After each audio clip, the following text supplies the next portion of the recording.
This week on the RV podcast, The RV 2025 Super Show in Tampa is a wrap. We'll hear from real RVers about what they liked and didn't like. the crazy winter weather continues this week, disrupting travel plans all across North America.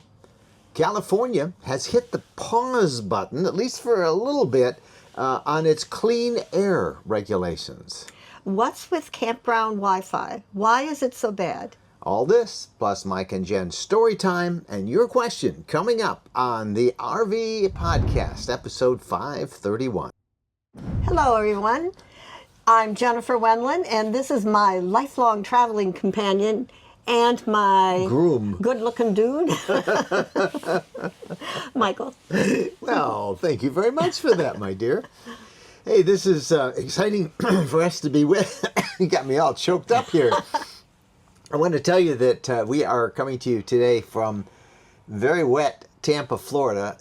As we record this, the RV Supershow 2025 edition is coming to its conclusion. It's ending in just a few minutes. Actually, it was drowned out. Monsoons came on the last day of the show. The worst weather we've ever seen in our more than a decade of attending the show. It's been really bad. Today was only for those that are serious buyers. That's right. It was a tough day out there. Crowds were way down because of the pouring rain. And they were down most of the week. The only halfway decent day was Saturday, where the temperature was in the low 70s. It was very comfortable. But Wednesday, Thursday, Friday, it was cold. I got to tell you, I saw one of our friends here, Keystone, and his face was so red. I said, "Where did you get all that sun?" He looked like he had a sunburn, and he said it was a windburn. It was a windburn. Yeah. I mean, he was red. All right, we got to first talk about this insane winter weather. Oh, my goodness. We dodged a winter storm coming down here to Tampa and really put the pedal to the metal, and we just got out before Atlanta was gridlocked with a snowstorm that they vary, maybe once every 4 years they get something like that. And then it's been very cold down here. And as we are doing this podcast, this Arctic vortex is shooting down into the nation's midsection from Siberia, they tell us, plunging temperatures below zero. In the teens as far south as the Gulf Coast of Florida and Mississippi. They're even talking about, for the first time, having a winter storm, ice storm warning for northern Florida. I don't know if that's going to happen by the time this episode airs. It may change the forecast, but the weather's been insane.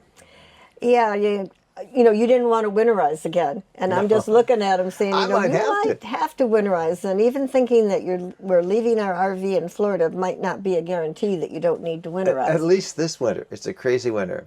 I know you're saying, we don't need it, but we still have the month of February.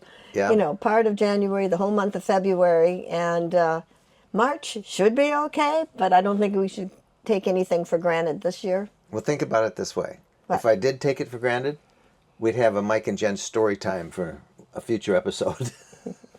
I think we'll avoid that story time. We'll probably have to re-winterize, or keep the RV further south in Florida. Well, we have a lot for you in this episode of the podcast, but let us first start off and tell you that this part of the podcast is sponsored by Keystone RV's Montana line of luxury fifth wheels. In fact, we're coming to you from one right now. This is our Montana. And if you're serious about RVing, you have probably heard of the Montana brand, and there is a reason for that. Montana isn't just an RV, it's the gold standard in luxury fifth wheel, representing over 25 years of quality, craftsmanship, and innovation, with features like stunning front living space, residential style kitchens, and durability tests.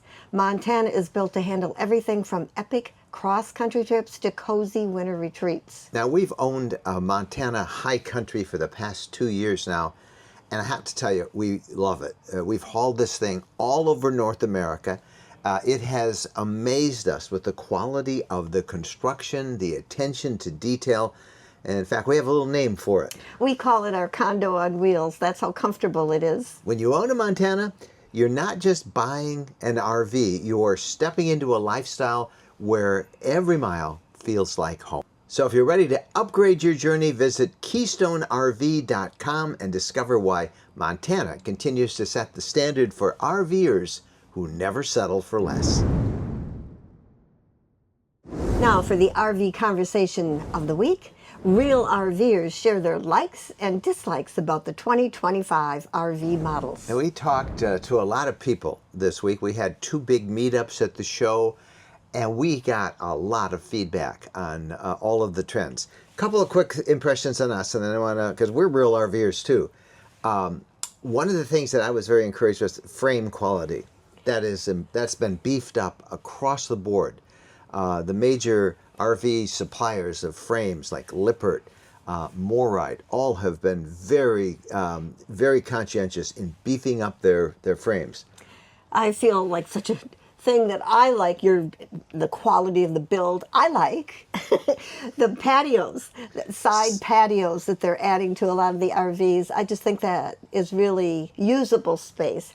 Makes for beautiful windows to enter and exit, these sliding glass doors to go out there, and I can see sitting out there, I can see putting our Bobo out there, our dog, to let him get some fresh air. Well, we like Bo, we call him Bobo.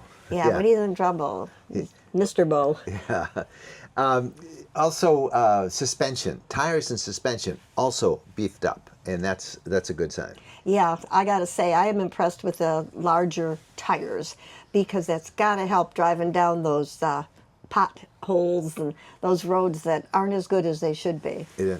Well, we want to introduce you to some of the RVers we met. We can't put them all on because we would take up weeks of your time, but we met so many and just enjoyed meeting them.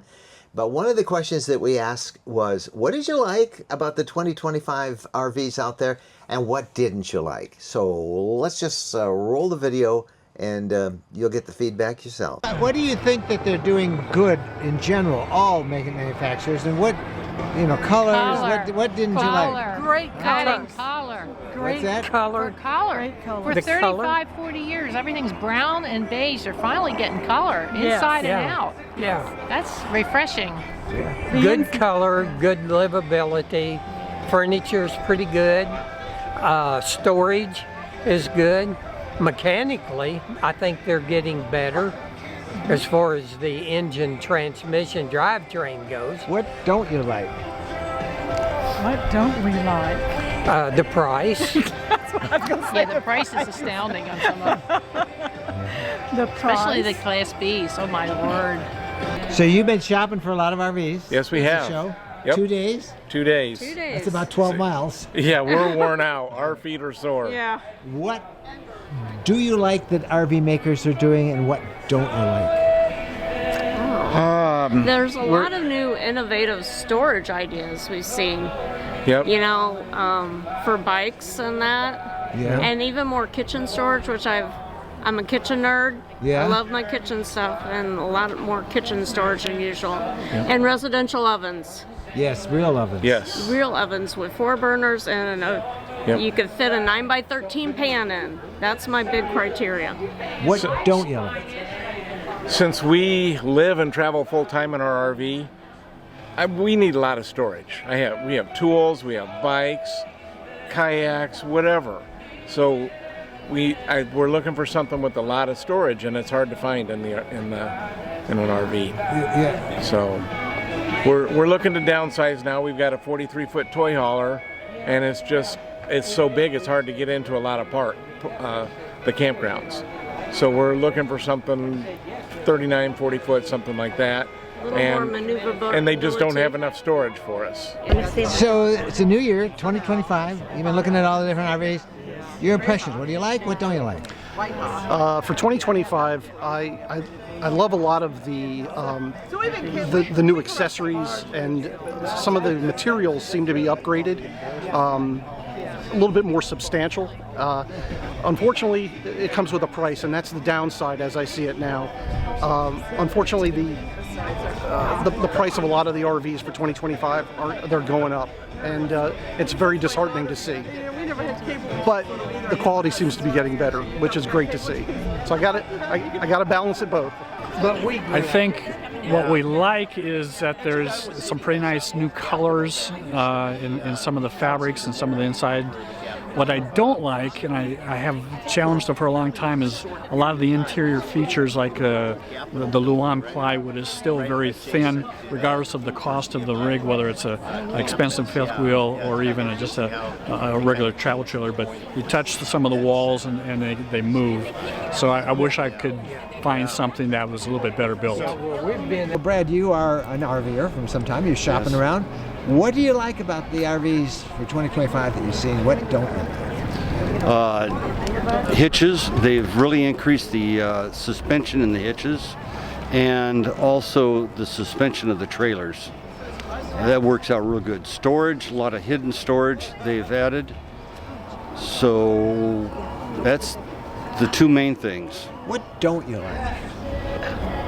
Particle board. They still use that, don't they? Still use it, and incomplete welds. One major item that I do not like is not having a wiring diagram for the trailer. Having a wiring diagram, I've worked on aircraft for years. To know where a particular wire goes, it's important to me because I can do it on my own. Yeah, and I would bet a lot of other people would feel the same way about that. Wiring diagrams and wrapped cable runs. Yeah. The main thing. That shows you work in the basement and the electrical and the plumbing, and you shine in that, it'll tell you how your manufacturing is. Well, I like seeing a lot of the new, the innovations, some of the, for me, the patios coming off the side instead of the back, because we have those ones off the back. It depends on what kind of campsite you get, whether you can use that or not. A lot of the changes, some a little bit more modern interiors that we've seen in some of the rigs, really like that, in the variety of colors rather than just your standard grass. Okay, what don't you like that you're seeing? Wish the prices would come down a little bit. Because we bought ours pre-COVID, so we've seen that quite a bit in the price changes. How much would you say it's increased since you bought? Probably a good 30%. 30 to 40%. Or 40%. It's scary, isn't And it? yeah, and even for a comparable rig like ours, about $30,000 more than what we paid for ours. And that's over just a couple, 3 years. But yeah. We are shocked about is the pricing. Pretty shocked that it's more. You've been RVing how long? 38 years. How much different is it now? It's very cool. Would you say would you say it's twice as much as it was than when you started? Oh my gosh, way more than that. Since COVID? Oh, COVID, yeah. Even since COVID, it's gone way up. Yeah, because we paid $18,000 for the trailer. That's $40 now. Yeah, and that was how long ago? 4 years ago. 4 years ago. Wow. Yeah. 4 years ago it was $18,000. Now it's $40. Yeah, it got totaled. We got that is a guy totaled us, and we got $30,000 for it. So, and they said, "Oh, here's enough money to buy a new one." We needed another $10,000 to manage it. To replace what we had. Yeah. Well, there you go. That's the feedback from the show on what people like, what they didn't like. And obviously, overall, I think everybody's excited because everybody's shopping for an RV. But maybe the manufacturers will listen to some of those dislikes and we'll see some stuff done next year. I really appreciate hearing what the real people, the shoppers, are saying more than experts who often are salespeople. So hearing what the grassroots are saying. Yeah. We were lucky in this show because we were accompanied for the second year in a row by Wendy, our producer, who helped us out a lot. This show is like 2.2 million square feet of exhibit space, over 1,400 RVs. We only gotten about 1,200 of them, so we missed a couple hundred. But Wendy helped a whole lot. And in a moment, she and Jennifer are going to have a conversation, and it's normally the social media buzz. This week we'll make it the RV Supershow buzz. But first, this message. Are you ready to embark on an unforgettable adventure in your RV? Our RV Lifestyle Travel Guide ebooks are your ultimate companions for exploring North America's most breathtaking destinations. They'll help you hit the road with confidence and make the most out of your RVing experience. We're Mike and Jennifer Wendland, and we are passionate explorers and the authors of an entire library of RV Travel Guide ebooks. We have meticulously put together detailed travel maps showing you the best routes, where to stay, what hidden gems to discover along the way. From the majestic Yellowstone National Park to the vibrant colors of Colorado, the awe-inspiring beauty of Utah, the enchanting deserts of Arizona, the tranquil Great Lakes region, the pristine wilderness of the Adirondacks. We've even done a captivating 3-part guide to RV travel and camping in Florida. No matter where your wanderlust takes you, we've got you covered. Our curated list of must-see attractions ensures that you won't miss out on any unforgettable experiences. You want to witness the eruption of Old Faithful? We've got you covered. Craving an epic road trip through breathtaking landscapes? We've got the perfect route for you. Dreaming of beachside camping under the stars? We know the best spots.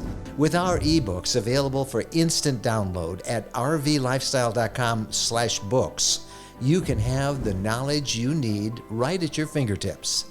Head over to rvlifestyle.com/books and start exploring the wonders of North America today. Unforgettable adventures are waiting. Well, how did you like being on Wendy's social media buzz this week? I totally enjoyed it. Yep. I like being with Miss Wendy. She was here right through Saturday, and then she says, man, I got to go home and do a social media buzz, because she'd been working the show, 10-hour days. And we said, well, why don't we make it the RV Supershow buzz? And so she and John sat down at a picnic table and actually found a fairly quiet place at the campground, and she and Jen actually found a fairly quiet place on the fairgrounds here, and they had their conversation. Now it's time for the social media buzz with Wendy Boyer. And since we're in Florida, Wendy, take it away. Well, I'm afraid there hasn't been much time for me to be on the social media this week because we are at the Tampa RV Show. So this week, it's the Tampa RV Show buzz. And the one thing that people have been talking about everywhere we go is the weather. Yeah, we've seen a lot of people with their winter parkas on, and then we've seen some real diehards who are from probably the northern states or whatever, Canada, that are in their shorts and short sleeves that will not say that it's cold out here. But it's been cold. But the good news is it's been getting warmer every day, and by the weekend, it's feeling what I would call more like normal. But it's definitely been a buzz in terms of conversations. Lots of conversations about that, but when your teeth are chattering, it's kind of hard not to say, oh, a little colder than I expected, but it is going to get warmer. Okay, Wendy, this is your second Tampa show. So how is it different from your first one? You know, last year, I think I was very overwhelmed because I had never been to anything like this, and just taking in the tons of rigs, so many rigs, every type you can ever think of, and all the people and all the entertainment. I love the entertainment. That just adds a whole new flair to it. So this time I feel, I knew what to expect, and I think I like the experience better this time because I'm able to really look at rigs that are interesting to me, look at different things in the vendor booths that are interesting to me, and it's still a lot of fun. I still love the entertainment and all of the excitement, but I think the second time is even better than the first. There is really a high energy level here. There is. And for those who have never been here before, you really should come. Even if you don't own an RV, or if you're dreaming someday that you might want an RV, there is something for everybody here. Yes, and thinking of dreaming, to me, that is one of the best things about this show. This is a place where you come and you dream. You can go into those really fancy Class A's and Super C's and feel like you're in this luxurious environment and dream. Or, I think I enjoy just as much some of those really little ones that we were in, where, you can live very comfortably. I was kind of amazed in this tiny little lightweight trailer and dream about that. And I think that's one thing that I've been picking up in the buzz is just how much fun it is and how much excitement there is because people are seeing their dreams and visualizing what's possible. We just heard in our conversation of the week about the increase in prices of the different RVs. Prices have increased, and I have to tell you, I noticed that too. This is only my second show, but I would say prices, I bet it's like 10% more than what they were last year. There really is an increase in costs. From when we first started, they've more than doubled. Let's keep the conversation going either on the RV Lifestyle Facebook group or community. In fact, we have a live this week on the community on this very topic. Highlights from the RV show. So I'll see you out there. This is Wendy Boyer, and you can find me in the RV Lifestyle community or Facebook group. I know when Wendy left, she said she can't wait to come back next year. And if there's a couple more shows that we can take in during the year, she's up for that too. Yes. All right, let's move on to the RV news of the week. And I've got a sort of a story about the California Air Quality Board. Now, this doesn't directly, what they did last week doesn't directly impact RV regulations, which threaten to limit the availability of those big gas and diesel Class A and some Class C and even some B plus RVs next year. But that's what those air quality standards. We've been reporting on that during the last couple of months now. But the reason I want to mention this story because they have hit the pause button on some of their regulations, some of their clean air regulations. And this one doesn't have any news about motorhomes, but it's a sign of their uncertainty on what the Trump administration is going to do. So the California Air Resources Board has, in the last week, withdrawn their requests for federal approval to implement stricter emission control rules for locomotives, trains, and for semi-tractor trailers, for trucks. Because of the U.S. EPA, Environmental Protection Agency, they did not approve them before the Biden administration went out. And the Air Services Board, Air Quality Resources Board Chairman Lane Randolph issued a statement, and he got a little politically snarky in it, but I'll let you know anyway. And industry observers from the RV world are listening to what he said because he clearly said that they are assessing their options given the, quote, uncertainty presented, I'm quoting now, uncertainty presented by the incoming administration, and then they got a little snarky, that previously attacked California's programs to protect public health and the climate, and has said it will continue to oppose those programs.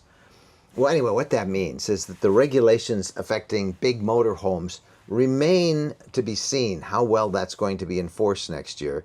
And we don't know what the Trump administration, the second administration, is going to do with those regulations as they may affect big motorhomes. So anyway, California has hit the pause button on all that. And I think they're waiting to see it where it shakes out. And we'll know more in the weeks ahead. Now, Modern Campground America just purchased King Philip's Campground in Lake George, New York. Lake George, of course, is in the middle of the Adirondacks. Beautiful place. King Philip's has 220 sites and was a family-owned campground, but now it's the 30th campground purchased by Modern Campgrounds America in the past 2 years. A sign of the times. A sign of the times. The big get bigger, and there's money to be made now in campgrounds, and we're seeing this around the country. Big corporations or chains buying other campgrounds. Modern Campground is going to become a major chain, and just like Camping World and has bought out a lot of their smaller RV dealers around the country, so we're seeing it here. KOA did the same thing in the campground, and this is sort of a rival for KOA, Modern Campground America. You'll be hearing more about them as time goes on. There was a big RV fire at the Crazy Horse Campground in Lake Havasu City, Arizona, and they blame that on a propane stove. And we report these to you often so that you will understand why you need to maintain your stove. What was happening is the owner was cooking a pizza, and the stove overheated and it blew up. The owner wasn't hurt, thankfully, but just a reminder, propane can be very dangerous. Make sure you check it regularly, especially the regulator on that propane, and make sure that everything is flowing properly.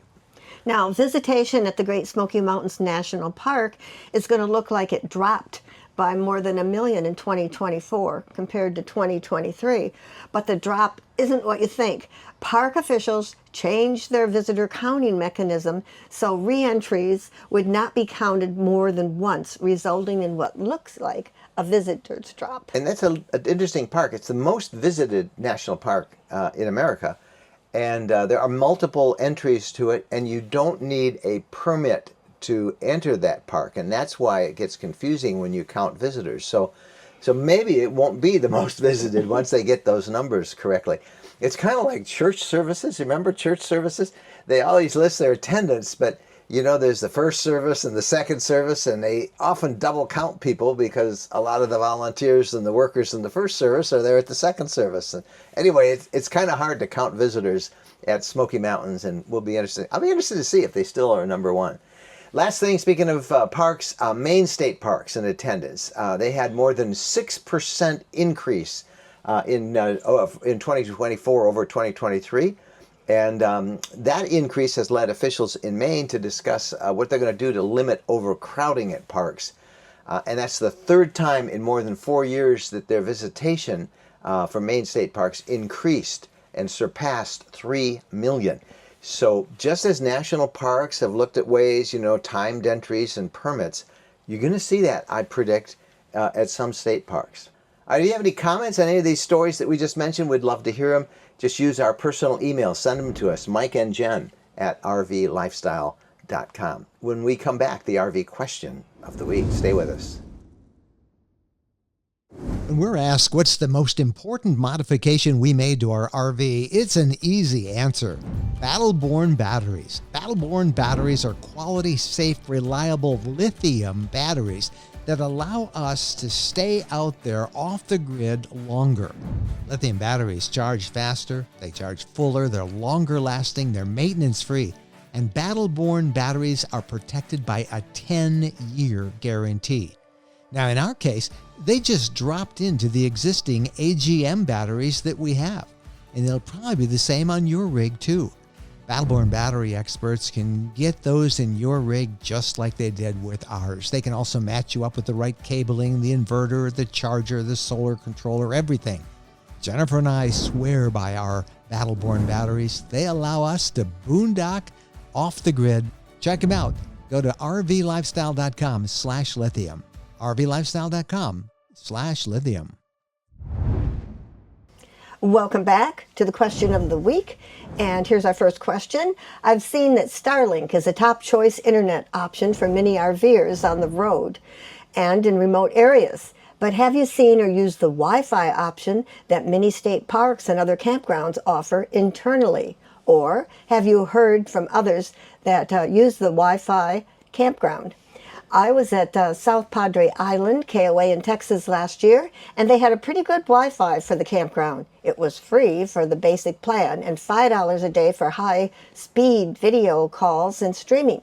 Do you think campground Wi-Fi might become more popular in the future for people who want to either camp, RV, or work from the outdoors? Or do you think Starlink is eventually designated to take over the internet market at campgrounds?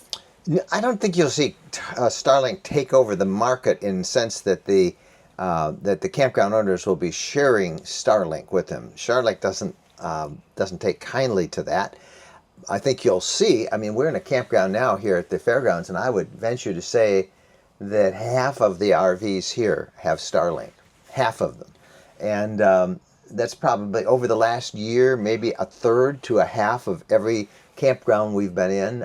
All the campers have been using Starlink. It's incredibly compact. It's easy to set up. It delivers very fast, generally super reliable connectivity, and in every case, I think better than RV, except in the very small number of really deluxe campgrounds that have heavily invested in a Wi-Fi system. And then this new Starlink Mini has come on the market, which is an ultra-portable solution, very popular, and that has really helped. Continue to just talk about Starlink a little bit. Probably the biggest liability for Starlink for most RVers is the cost. The regular size antenna the original one, the Dishy they called it at first, is now only $349. When we bought ours, it was $550. The Mini is their newest one, and they had a big sale at the end of the year, but now it's back up, and that's $599. So that's what you have to spend for your equipment, $599 for the Mini. And then if you want unlimited internet service, it's going to cost you $165 a month. They have limited and all that stuff, but I'm talking about for most RVers, that's what they end up getting. The nice thing about Starlink is usually you can pause it. You don't have to pay it every month. If you're not traveling a month, you can put it on pause. In terms of coverage, Starlink has one drawback for a lot of people, particularly people who like wilderness and boondocking camping. You need to have a very clear sky overhead so that you can connect with that constellation of satellites up there that Elon Musk's Starlink has orbiting. And that's what connects to your receiver, your Starlink receiver, and then in turn, that router is what it really is. Gives you the internet on your computer and your devices. So you can't really camp under heavy tree cover. That doesn't work. And generally, Starlink performs a little better west of the Mississippi than it does in the more populous east. That's getting better because every week new launches of Starlink are going, and that constellation is growing, so it's getting better. But as to Campground Wi-Fi, it's true. A lot of the campgrounds, particularly ones that were acquired by big chains, like we just had in the news of the week, one of the first things they do is upgrade their internet service, and so there's much better internet service. However, the vast majority of campgrounds in North America are pretty minimal in terms of Wi-Fi. It's very costly, and if the campground is a smaller commercial campground or a state park that has budget issues and is balancing internet versus roads and wells and sewers and water and all that stuff, Wi-Fi is pretty inadequate in most places. It's great if there's no one else in the campground using it, but the more people that use it under most of the systems in campgrounds, the more it gets slowed to the point where it's pretty much unusable. And a lot of campgrounds won't let you stream movies. No, that's so such a data hog that there's actually regulations against it by the campground when you sign in. So yes, it is getting better, but not fast enough. And I see most people that are serious about having internet connectivity and want to stream, they will bring their own system, be it Starlink or many of the excellent cellular systems that are out there and some of the private routers that work and improve cellular connections. And you will see more of the tiered pricing. That's a thing that's common to our society. Like the KOA you visited, Connor, where they charge you an extra premium a day, $5 extra a day to have high-speed internet. When we first saw that in hotels, remember when we used to travel and have to stay in hotels before we got an RV? Back, 15 years ago, hotels suddenly they all gave you free Wi-Fi, and then if you wanted really fast stuff, you had to pay extra. Same now with campgrounds. They're going to get you coming or going, one way or the other. I hope that answered your question, and if you have a question, we'd love to hear from you. Just use our email address, Mike and Jen, at rvlifestyle.com. Now, it's time for Mike and Jen's story time. And grab your popcorn. Why don't you just give them the lesson of the week? Just the lesson, and then we'll give you the backstory. All right. Stay away from trucks when overnighting. Yes. All right. We want to take you with us on a trip we did. I don't have any video for this because it was pitch black when it happened. We were in Montana, and we were heading eventually over to the Black Hills area, but we wanted to take a nice scenic route. So we took U.S. Route 212 in Montana. And much of that is in the Crow and Cheyenne Native Peoples Indian reservations. And so we kept looking to see a place where we could boondock. It was pitch black. There wasn't any signage up. And we drove, and the place we thought we could boondock in, we found a map we couldn't boondock. And we're exhausted. It's 11 o'clock. One of the things that we were exhausted about is those mule deer. Yeah, it was just absolutely incredible. There were so many mule deer right on the edge of the road I mean, right on the edge. enjoying a midnight snack. They were munching on the vegetation. I mean, they were like 5 feet away from the pavement, and we would just be driving along, and all of a sudden we'd see their eyes, and then they all had big antlers. But anyway, we got really tired of this driving, so we finally hit the town of Broadus, a little tiny town, and there was a state rest area, rest stop kind of, that you could stop in, very small. And so we turned in, and when we pulled in, there was one other RV. Yeah, it was pretty empty. So we thought, I think there was one truck and an RV. That's all. Yeah, we were so grateful to have a place to stop. So we settled in for the night. We blissfully went to sleep, only to wake up about 1:30. Actually, I think I woke up and woke you up because we were being asphyxiated. Yeah, just the sound of the rumbling engines and the overpowering stench of diesel fumes. Oh my goodness, it just infiltrated. And I think we did have a window open, but we quickly shut it, but then it got too warm in there. This little rest stop filled up. Every available spot was then taken up by these huge semi-trucks. So not only were the engines rumbling and the diesel exhaust permeating the inside of our RV, it was bathed in light. Oh, a lot of the trucks, their lights stay on.